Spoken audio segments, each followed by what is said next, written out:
With in reservation, OBC को संवैधानिक अधिकार हमारे प्रधानमंत्री ने दिया। आप मांग रहे हो, आपका डिमांड क्या है? सारे अपोजिशन के लोगों ने, अखिलेश यादव जी से लेकर सारे लोगों ने कहा कि ओबीसी महिलाओं को रिजर्वेशन चाहिए। इसी ओबीसी रिजर्वेशन के लिए 2010 में जब राज्यसभा में यह कानून पास हो रहा था, तो जो सदन के नेता थे प्रणब मुखर्जी साहब और जो उस वक्त के तत्कालीन प्रधानमंत्री थे मनमोहन सिंह जी, उनका स्टेटमेंट लेकर आया हूं मैं। उन्होंने कहा कि मरते दम तक कांग्रेस किसी ओबीसी में महिला को रिजर्वेशन नहीं दे सकती।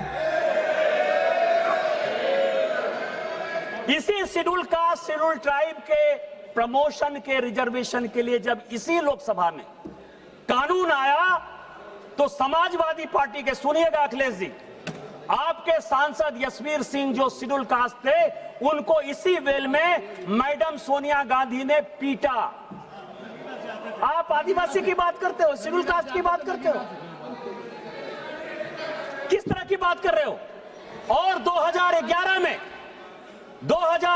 में जब जातिगत जनगणना के आधार पर, ठीक है, बोलिए अखिलेश जी। ये अध्यक्ष महोदय, सभापति महोदय, समाजवादी पार्टी का हमेशा पक्ष रहा है कि महिला आरक्षण के हम पक्ष में, पहली बात। दूसरा, हम पार्टी के अनुसार चाहते हैं आरक्षण।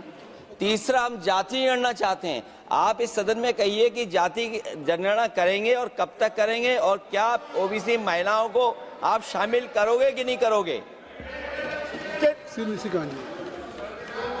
सभापति महोदय, अखिलेश अभी तो भाषण चल रहा है, आपको क्लैरिफिकेशन मांगना है होम मिनिस्टर साहब का, जब प्रॉपर रिप्लाई होगा तब आ जाएंगे, अभी भाषण होने दीजिए। सभापति महोदय, निवेदन है कि बहुत ज्यादा इतिहास के पन्ने न पलटें। ये तो वो बता रहे हैं जो आपने सांसद के साथ हुआ। हम जिस भूल गए थे, याद तो दिलाना पड़ेगा। हम जिस संस्कार को मानने वाले लोग हैं, वो एक मंत्र पढ़ते हैं, ओम सहना भवतु सहना भुनक्तु सहवीर्यं करवावहे तेजस्विनामधितमस्तु मा द्विषावहे। हमारे लिए schedule caste, schedule tribe, OBC, forward, backward सब बराबर है। हम उसके सबके कल्याण के लिए काम करते हैं। मैं सभापति महोदय बताना चाह रहा था, इसी 2011 में जब जनगणना स्टार्ट हुई, जिसका कि ये बेस ईयर है, उसके लिए मुलायम सिंह यादव जी, अखिलेश जी मुख्यमंत्री बनकर चले गए थे।